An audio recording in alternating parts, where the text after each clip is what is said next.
Bangladesh cricket বোর্ডের চাকরি ছাড়লেন সহকারী কোচ নিক পোতাস। পারিবারিক কারণে বিসিবির চাকরি ছেড়েছেন প্রোটিয়া এই কোচ। সামাজিক যোগাযোগ মাধ্যমে এমনটা তিনি নিজেই নিশ্চিত করেছেন।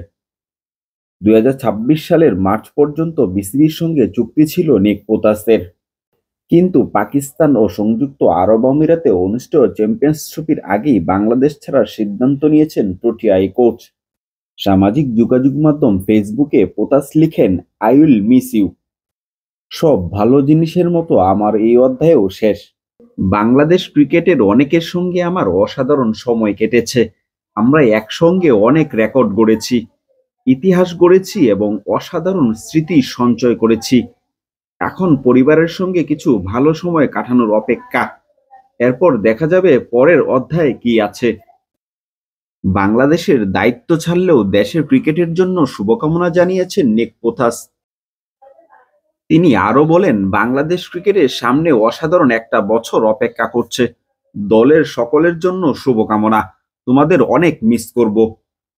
বাংলাদেশের কোচিং প্যানেলে পোথাসের পথ চলা শুরু হয় 2020 সালে।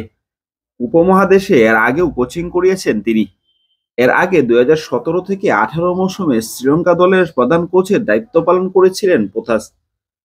এছাড়া 2018 থেকে 19 মৌসুমে ওয়েস্ট ইন্ডিজের প্রধান কোচের দায়িত্ব ছিলেন তিনি।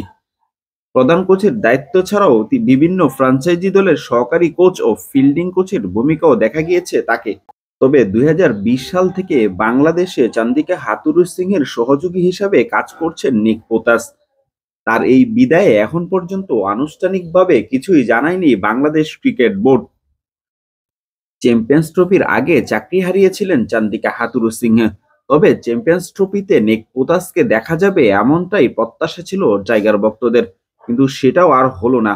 চ্যাম্পিয়ন্স ট্রফির আগেই নিজের নাম সরিয়ে নিলেন নিক পোতাস। আর অল্প কিছুদিন পরেই শুরু হবে চ্যাম্পিয়ন্স ট্রফি।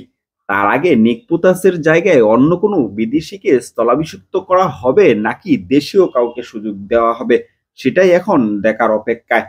চুক্তি শেষ হওয়ার 2 মাস আগেই নিজেকে সরিয়ে নিয়েছেন প্রোটিয়া এই কোচ।